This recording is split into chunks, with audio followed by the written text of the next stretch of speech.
Chaque jour, avant le crépuscule, cet homme est contraint de se réfugier dans sa cave, barricadant ensuite l'entrée à l'aide d'une dizaine de lourdes chaînes. Car une fois la nuit tombée, le monde n'appartient plus aux humains. Voilà déjà 300 jours que Tom, son épouse et leur fille survivent ainsi, reclus dans l'obscurité. Mais aujourd'hui, la fillette, terrorisée, laisse échapper un sanglot. Ses parents tentent immédiatement de la faire taire, mais il est déjà trop tard, les bruits de pas lourds d'un monstre résonnent à la surface. Les trois survivants se figent dans un silence de mort, priant pour que la créature s'éloigne. Par malheur, la tirette du jouet musical de la petite s'accroche à une vis. Avant même qu'il ne puisse réagir, le mécanisme se déclenche.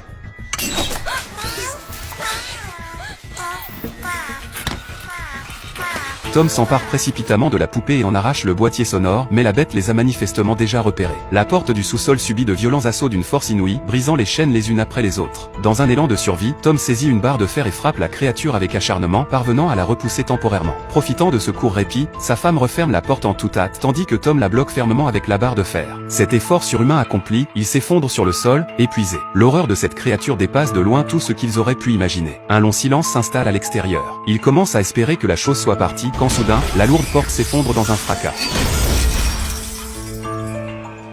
Face à l'allure cauchemardesque du monstre, la panique les saisit et ils prennent leurs jambes à leur cou. Fuyant vers les profondeurs de la cave, l'épouse attrape une lampe à huile pour enflammer un rideau, puis barricade le passage avec une étagère métallique. Mais ils savent pertinemment que cela ne les retiendra pas longtemps. Leur regard se tourne vers le conduit d'aération, bien qu'ils sachent que l'extérieur grouille de danger, c'est pourtant leur unique issue de secours. Tom hisse d'abord sa femme dans le conduit. Une fois qu'elle s'est assurée que la voie est libre, la fillette la rejoint. Mais quand vient le tour de Tom, sa carrure imposante l'empêche de s'y faufiler. Voyant que le monstre est sur le point de forcer leur dernière ligne de défense, Tom, dans un acte de bravoure désespéré, se brise volontairement le bras. Il parvient enfin à glisser la moitié de son corps à l'air libre. Alors qu'il touche presque au but et s'apprête à s'extraire,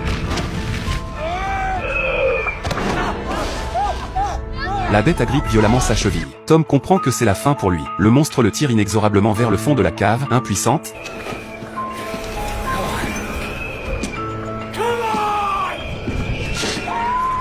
Sa femme et sa fille assistent au massacre alors qu'il est mis en pièces. La petite fille fond en larmes, déchirée par la douleur. Bien que Claire soit elle aussi anéantie par le chagrin, elle sait que sa seule priorité est désormais de fuir avec son enfant. Le cauchemar est pourtant loin d'être terminé, car à la surface, les monstres rôdent presque partout.